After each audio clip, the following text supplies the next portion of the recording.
If you're an entrepreneur doing less than 10K a month and you're thinking, how can I actually grow and scale my business? Then this video is for you. My name is Graham Singh. I'm the founder of GTM Academy, and in our academy, we've got over 40 entrepreneurs that are looking to build and grow their businesses. Now, within this, we often have a lot of one-to-one conversations about, okay, what things should I be doing next? What's the next thing that I should be focusing on? And one of the things that entrepreneurs do a lot, and it hurts them, but they don't realize it because they haven't been in the game long enough, is that they always look at new opportunities. And this is one of the things that I realized, like, even for us, when we were starting out, we were so prone to looking at new opportunities. I can give you a few examples, right? We did events, we did video courses, we did conferences, we did coaching, we tried to build a community before our academy. Like, we did so many different things because we were thinking, okay, well, what is the way that we should actually help people? And what didn't sink in is the fact that it wasn't trying to do lots of things and see what works best. It's trying one thing and sticking with it for a number of years and getting really good at it, and that's how we're going to make a lot of money and get really known for what we actually do. Okay, the people that grow the most in business typically start on a narrow path, and the reason why is because it's much easier to serve one client avatar than lots of different avatars. It's much easier to focus on one opportunity than 6 different opportunities, and you can get really good at that. And the better you get at something, the more you can monetize. Okay, and when it comes to actually monetizing something you're good at, one thing that you need to kind of reframe is that if you're the top 1%, right, instead of the top 20%, you can charge 20 times what someone in the top 20% would charge, right? So let me just break this down for you in a way that's easier for you to understand. If you listed top car manufacturers from 1 to 100, and you ask the 20th car manufacturer, how much does your average car sell for? Okay, they might say 50K. Okay, but then you go to the top 1%. Okay, and you ask them, or whoever's number one, how much do your car sell for? They might say 500K. They might say 1 million, 10 million. They can charge 10x the prices just because they moved up that list a bit more, right? Like, the closer you get to the top, it's not like you can add a little bit or it's an incremental change. It's an order of magnitude change more that you can charge as you get towards the top. Okay, so that to me was a really, really big revolution in my mind of like we don't need to do lots of different things. I don't want to be 20th place in 9 different opportunities, because the person that's placed 1 in all of those 9 different opportunities, in each of these opportunities, they're going to be making more than me anyways. So why would I want to be like 9th place, 20th place in all these different things? I want to be number 1 in one area, because that's where the outsized returns are. Okay, so that's really important context for entrepreneurs that are starting out to understand, okay, well, what do I actually want to do? What's the direction of this? Who do I want to become in business? Okay, because the thing is, as you get into entrepreneurship, as you start to make a couple K, like you start to realize, oh, I could do this. I could also do this. When you start out in business, you typically only do the thing that's in front of you. You typically only do the thing that you know how to do. But as you start to grow, you start to realize that there's lots of different opportunities, and you think, I should get involved in that one, I should get involved in that one. And honestly, that's one of the things that will kill you as an entrepreneur, because you'll spread yourself too thin, you'll have too many client avatars that you're trying to serve, and then you'll realize that, oh, actually, I can't do anything right. Like, I actually don't know what I'm doing, because I don't have the time to dedicate to get to number 1 in any particular field, and I'm just stuck at maybe not even 20, maybe you're stuck at 80, right? You're stuck at 80, like the bottom 80th percentile in terms of like your abilities as an entrepreneur. So what I want you to get used to is that as a business owner, if you're thinking about, I've got some new opportunities that are coming to me, I've got some things that I could do, the thing that you have to be aware of is like, do you actually need to do something new, or do you just need to do what you're already doing better? Like, be real. Is it just that you need to be a little bit better? Is it just that you don't want to be better, and this new shiny thing sounds quite attractive and you're like, I want to go and do that, right? Because that's what we realized that we were doing. We kept on switching avatars. We kept on switching like who we wanted to serve.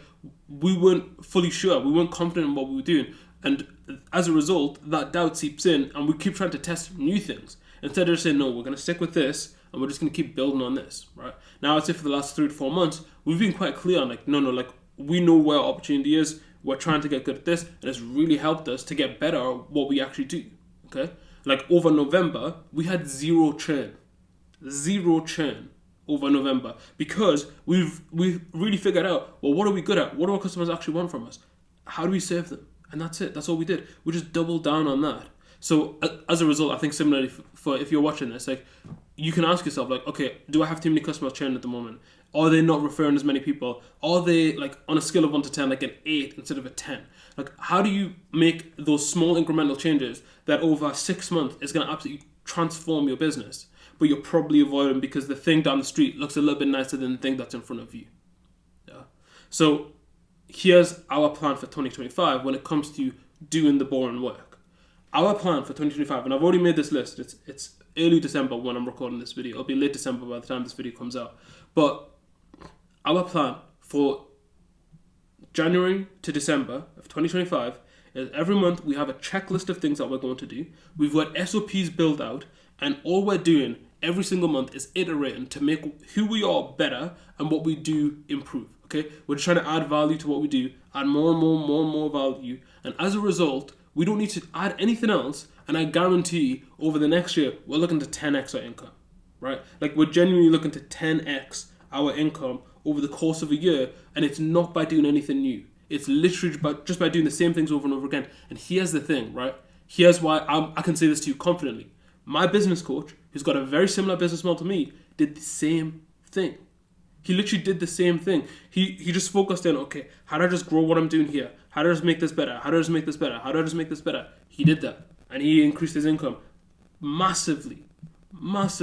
Okay? So I believe that we can do the same thing as well. Just by doing the same thing over and over and over again, it means that over the course of 2025, we're going to get so much better. So my question to you, if you're watching this video and you're thinking, okay, I really want to get good at, I really want to make a lot of money in 2025. Don't ask, like, what are the new opportunities that you're going to keep latching onto? Ask yourself the question, what can I do to make my stuff better? What can I do that I know I'm avoiding that is actually costing the business a lot of money?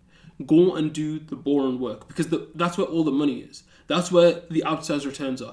That's where you're going to differentiate yourself from the competitor, because the competitor is too lazy to actually go and look at this thing, but you're going to be the lazy one if you don't go and look at it, okay? Your competitor is going to look at you and laugh and think, oh, this guy, he's not even considering these things. He's not providing this value. He's not doing these things.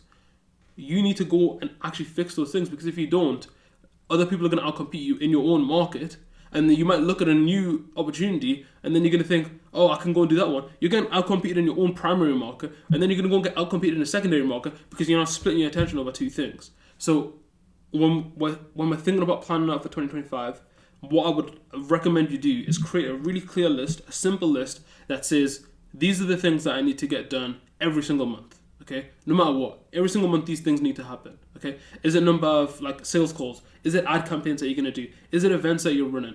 I don't care what it is. Is it that you need to be collecting just customer data? Like, whatever it is, you need to be really clear on, like, every single month. Like, we have a procedure, and after every month, I can guarantee we're gonna get a little bit better.